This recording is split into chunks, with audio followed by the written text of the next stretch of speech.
निशांत, तुम अभी तक गए नहीं? आज भाई दूज है और रचना तुम्हारा इंतजार कर रही होगी। कल ही तुम्हारी माँ ने उसे बताया कि तुम नई गाड़ी खरीद कर लाए हो। बहुत खुश हो रही थी वह। निशांत के पापा ने उससे हंसते हुए बोला।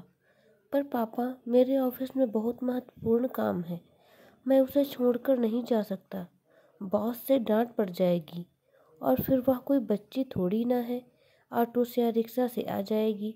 वैसे भी एक ही शहर में तो रहते हैं हम लोग। निशांत गुस्से में बोलने लगा। बदतमीज, तुम अपनी बहन के लिए ऐसी बातें करते हो? तुम्हें शर्म नहीं आती बोलते हुए? घर में दो दो गाड़ी रहते हुए ऑटो रिक्शा से आएगी मेरी बेटी। और तुम कभी मत भूलना, जितना अधिकार तुम्हारा है इस घर पर उतना ही अधिकार उसका भी है। निशांत के पापा गुस्से में चिल्लाते हुए बोले। पर पापा, बेटी तो बुआ जी भी हैं इस घर की। आज तक आपने कितनी बार गाड़ियां भेजी हैं उन्हें लेने के लिए। आज दादाजी और दादी नहीं रही तो बुआ इतनी पराई हो गई हम लोगों के लिए। इतने में निशांत के पापा दो थप्पड़ उसके गाल पर रख दिए। निशांत की माँ उसके पापा को समझाकर बोलने लगी। जवान बच्चा है, ऐसे हाथ मत उठाया करो इस पर। अच्छा, तो अब तुम आ गई वकालत करने इसकी। तुम्हारा ही बिगाड़ा हुआ है जो इतनी जवाब देता है। बोलकर निशांत के पापा गुस्से में पैर पटकते हुए कमरे में चले गए। अपने कमरे में जाकर निशांत की कही हुई बातों को सोचने लगे। कहीं न कहीं तो निशांत का कहना बिल्कुल सही था। मैं फालतू में ही बच्चे के ऊपर हाथ उठा दिया। उसके कहने का तरीका जरूर गलत था, पर बात तो बिल्कुल सही है। अचानक से कमरे से बाहर निकले और अपनी पत्नी से गाड़ी की चाबी मांगने लगे और बिना किसी को कुछ भी बताए गाड़ी लेकर अपनी बहन शकुंतला के घर निकल पड़े। भाई को देखकर बहन बहुत खुश हुई। अरे भैया, आप अचानक से यहाँ कैसे? सब ठीक तो है ना? निशांत की बुआ जी अपने भाई से पूछने लगी। हाँ हाँ, सब ठीक है।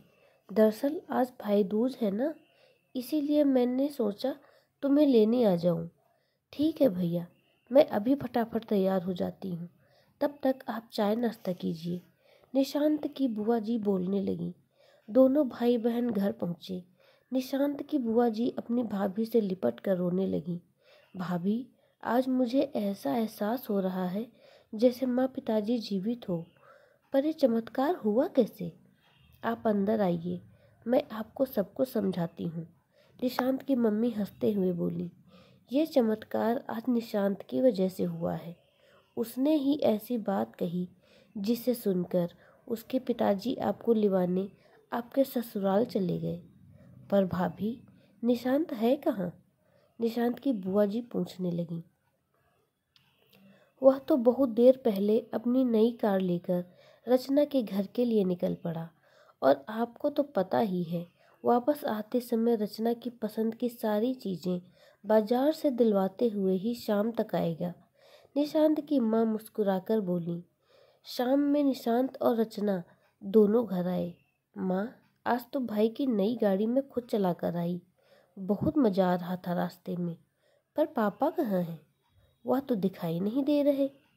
बेटा, तुम्हारे पापा को यह निशांत इतना शर्मिंदा कर दिया कि वह बुआ जी को लेकर आए और दोबारा से अपने कमरे में चले गए।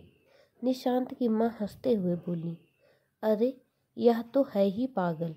उसी बात को प्यार से समझाकर बोलता तो कम से कम पापा को इतनी तकलीफ तो नहीं होती।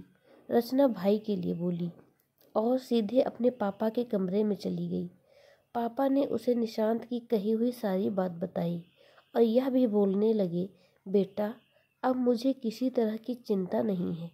इतना भरोसा तो इस पागल पर मुझे हो गया, पूरे परिवार को एक साथ लेकर चलने वाला है।